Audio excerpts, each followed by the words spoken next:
Hi friends, ఎలా ఉన్నారు? బాగున్నారా? నేను మీ మోనిక ఎంకేఎస్ యూట్యూబ్ ఛానల్. ఈరోజు మనం అలా అలా అలా అలా అలా అలా అనంతంగా ఉన్న ఒక స్టోరీ చెప్పుకుందాం.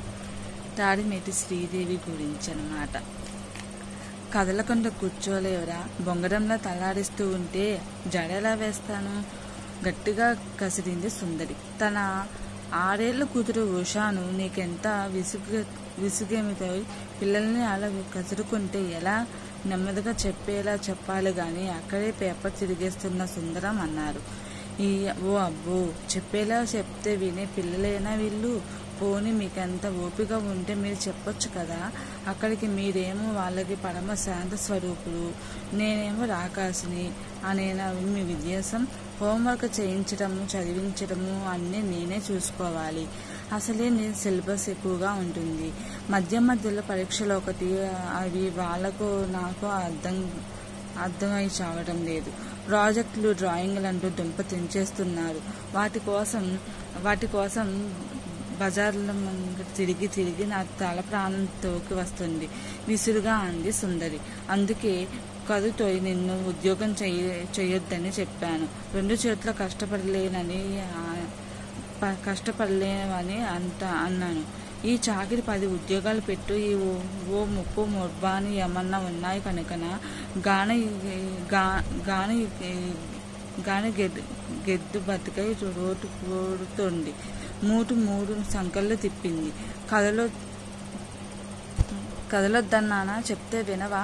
మొండితనంతో మేనతను మించిపోయావు. పిల్ల బుగ్గ సుందరి చేతిలో 2 గులాలు సాగింది. దాంట్లో పిల్ల గొల్లగొనడం, సుందరం కయ్యమనడం ఒకేసారి జరిగాయి. మధ్యలో మా చెల్లి మాట ఎటుతావెందుకు? తిట్టుకుంటే నా పిల్లలను నువ్వు తిట్టుకో, ఎగిరావు సుందరం. నవ్వునా? నా పిల్లే కానీ బుద్ధులు మీ చెల్లివి. అత్తయ్య గారు చెప్పిన మాట ఒకటైనా చెవిని ఎక్కించుకునేది, అవిన్ని ఏడిపించుకు తినేది కాదు. నిజం చెప్పండి, ఛాలెంజ్ చేస్తున్నా అంది. అబ్బో అత్తయ్య గారు, ఆవిడ ప్రతి మాట నీకు విసుగ్గానే ఉండేది. పోయింది కాబట్టి ఇప్పుడు మంచిదైపోయిందా? కౌంటర్ ఇచ్చాడు.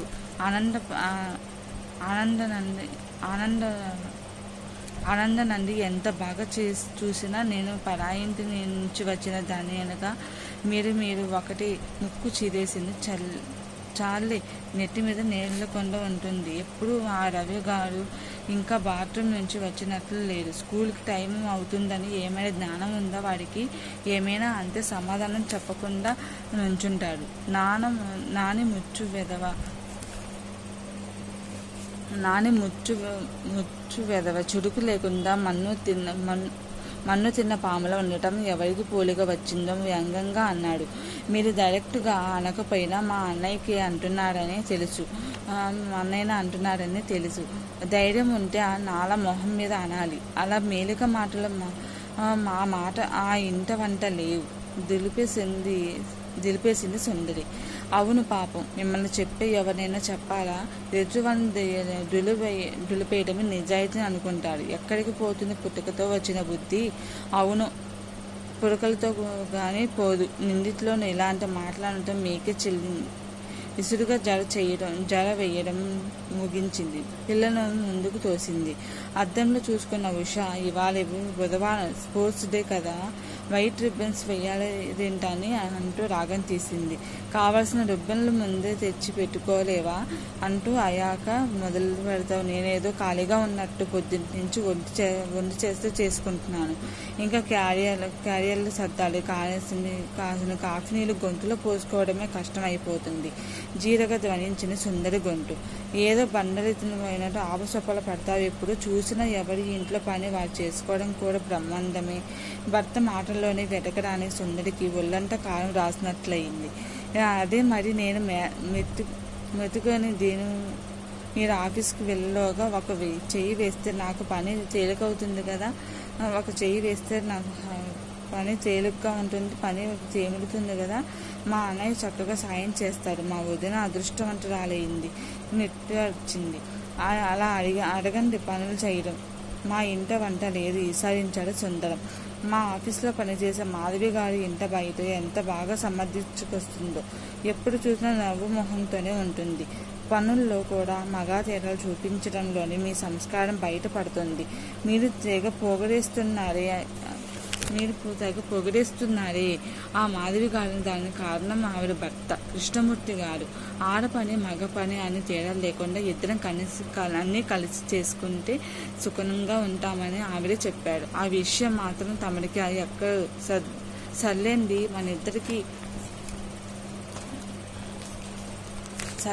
మన ఇద్దరికి ఇప్పుడు ఇది ఎప్పుడు ఉండేదే కానీ నేను ఇవాళ బజారుకి పోలేను. మీరేవో 2 కూరలు తెచ్చి పడేయండి అంటూ నీరసంగా సోఫాలో కూలబడింది సుందరి.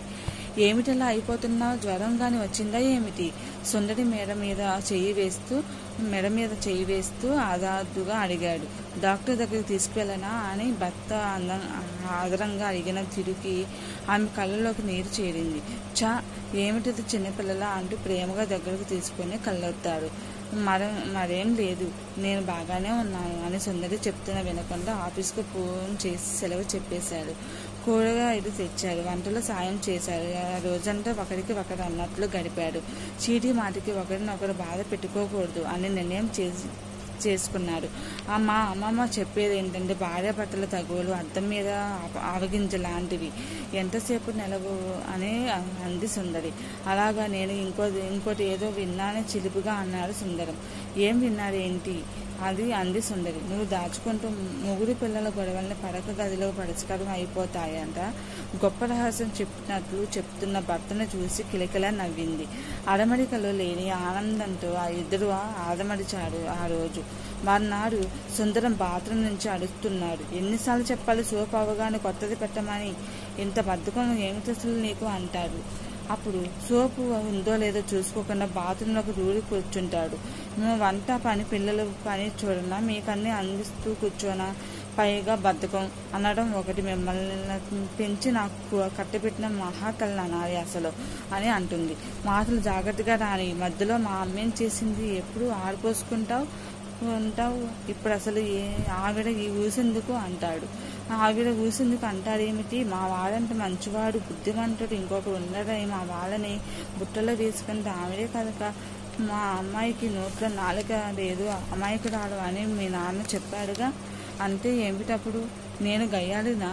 నడుం మీద చేతులు వేసుకొని కళ్ళు పెద్ద చేసుకొని చేసింది. నేనేనడం దేనికి సుస్పష్టంగా కనబడుతుంటే ఇంతకి సబ్బు తెచ్చావా లేదా? తేక చేస్తానా? ఇదిగో జలకాలాడు, తొందరగా తెమిడి రండి, మళ్ళీ టిఫిన్ చల్లారిపోయిందంటూ అదో గొడవ. అవును పాపం, నా వల్లైనా ఇక ఇబ్బందులో మరి అని అంటాడు. ఉన్న మాటలంటే ఉలకెక్కని ఊరికే అన్నాడా? మన పెళ్ళిలో మీ వాళ్ళు టిఫిన్ చల్లాడింది అంటూ ఎంత రాదంతం చేశారు, మర్చిపోయే సంగతి అది. అబ్బో, అక్కడికి మీ వాళ్ళు అడుగులకు మరుగులెట్టినట్టు మాట్లాడుతున్నావు. నీకు అసలు మర్యాద మన్ను తెలిసేగా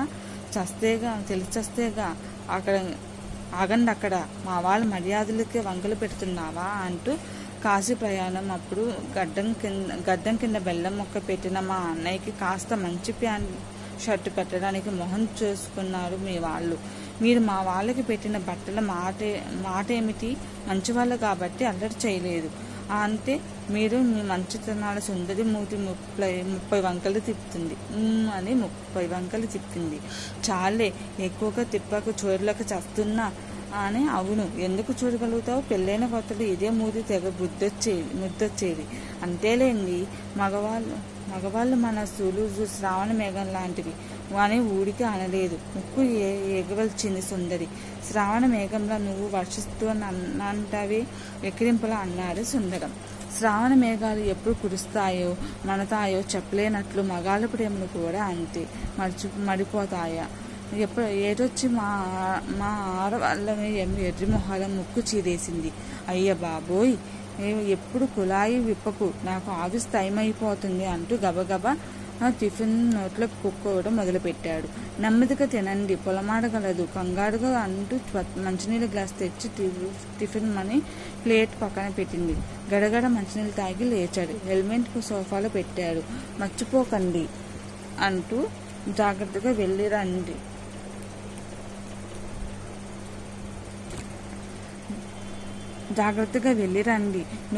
కదులు మరి త్వరగా ఎదురుగా నువ్వు ఎదురొస్తే నా పనులు జుమ్ జుమ్ అని అయిపోతాయి.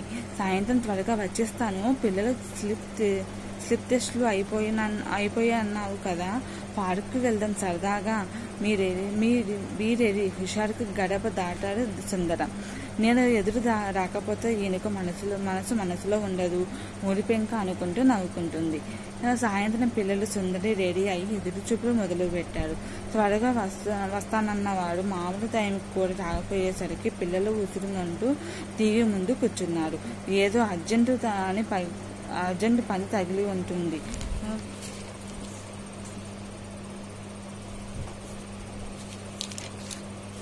ఇంకొకసారి తప్పకుండా వెళ్దామని వాళ్ళని బుజ్జగించింది, సమాధాన పరిచింది. ఫోన్ చేస్తుంటే ఎంగేజ్ వస్తుంది. వంట చేసి పిల్లలకి పెట్టేసింది. ఆమె మనసు కూతులాడుతుంది. తనంతట తాను పేదరాజు వస్తానన్న మనిషి ఇంటి ధ్యాస పట్టకుండా ఉన్నాడు. పోనీ అంతగా పని ఉంటే ఫోన్ చేసి ఒక ముక్క చెప్పొచ్చుగా. వెళ్ళామే కదా అని లోకవా ముందంత ఖర్చుగా ఆలోచించిన ఆమెకు ఎంతసేపటికి భర్త ఫోన్ ఎంతకు పోయేసరికి కంగారు మొదలయ్యింది. పిల్లలు నిద్రలోకి పడ్డారు. అసలే ఎన్నో యాక్సిడెంట్ల గురించి వింటున్నాం. మీకు ఏం అవలేదు కదా అనే ఆలోచనలో ఆమె మనసు సుడిగాలిలో దీపంగా రెపరెపలు ఆడిపోతుంది. అది 10 దాటాక ఇల్లు చేరాడు సుందరం. విసురుగా ఏదో అనబోయి అతని వాలకం చూసి తమాయించుకుంది. కుర్చీలో కూలబడి తన వెనక్కి దాల్చి కళ్ళ మీద చెయ్యి పెట్టుకున్న అతన్ని చూస్తే ఆమె గుండె గొబ్బగొబ్బలాడింది. పరుగున వెళ్ళి మంచినీళ్ళు తెచ్చిచ్చి ఏమైందండి అంది భుజం మీద చెయ్యి వేస్తూ.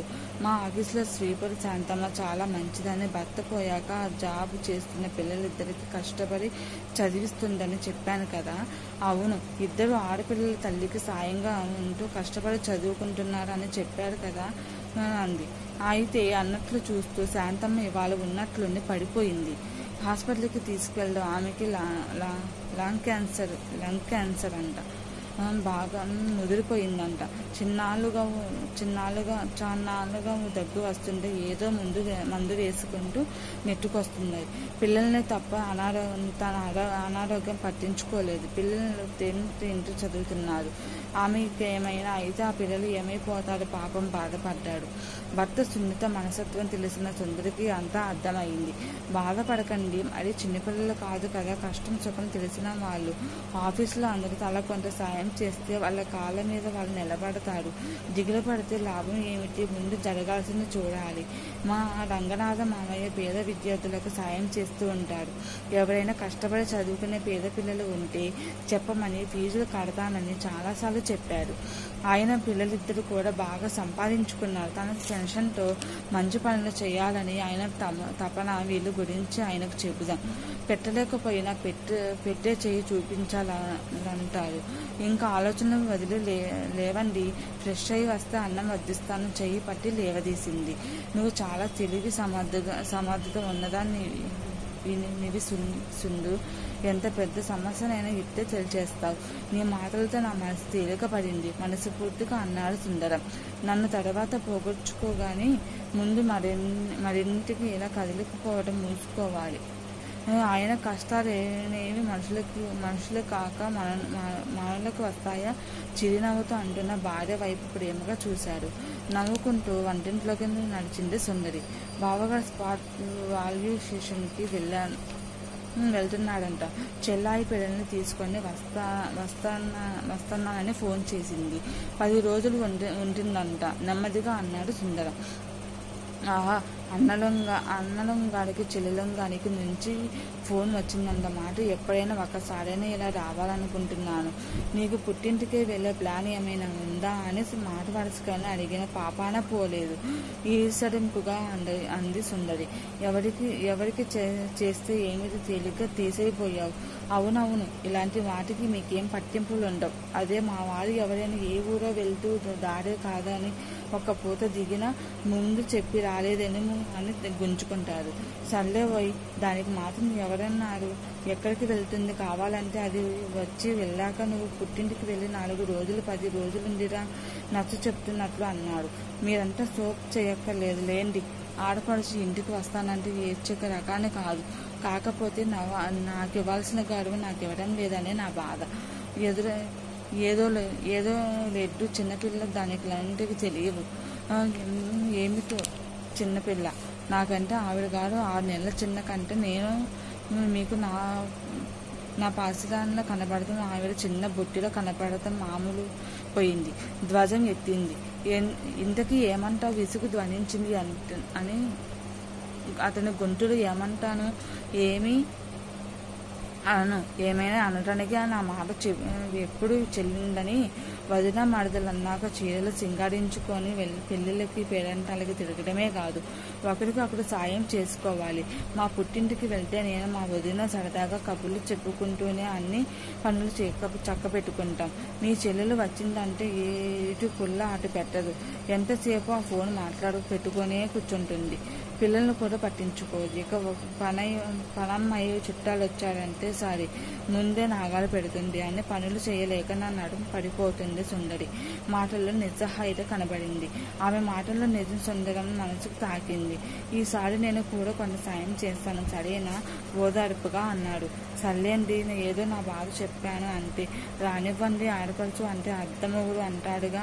ఈ మొగుడుగాడికి అర్ధమొగుడుగాడికి సేవలు చేసి తడిస్తాను విసురుగా అంది. అలా అంటావు గాని నీ మనసులో ఏమీ ఉండదని నాకు తెలిసిస్తుంది. నవ్వడానికి ప్రయత్నం చేశాడు. గిల్లి జోల పాడడం మీకు తెలిసినంతగా ఎవరికి తెలియదు. ఏంటో నన్ను మరీ అలా లెక్కేస్తున్నావు?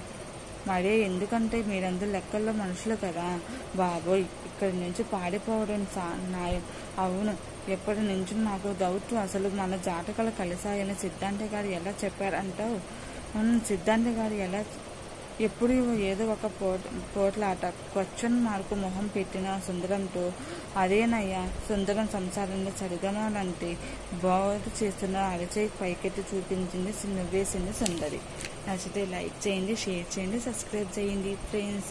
మళ్ళీ నెక్స్ట్ వీడియోలో మళ్ళీ కదట నేను ముందుంటాను. నచ్చితే లైక్ చేయండి, షేర్ చేయండి, సబ్స్క్రైబ్ చేయండి. ప్లీజ్ దయచేసి సబ్స్క్రైబ్ చేయండి. బాయ్.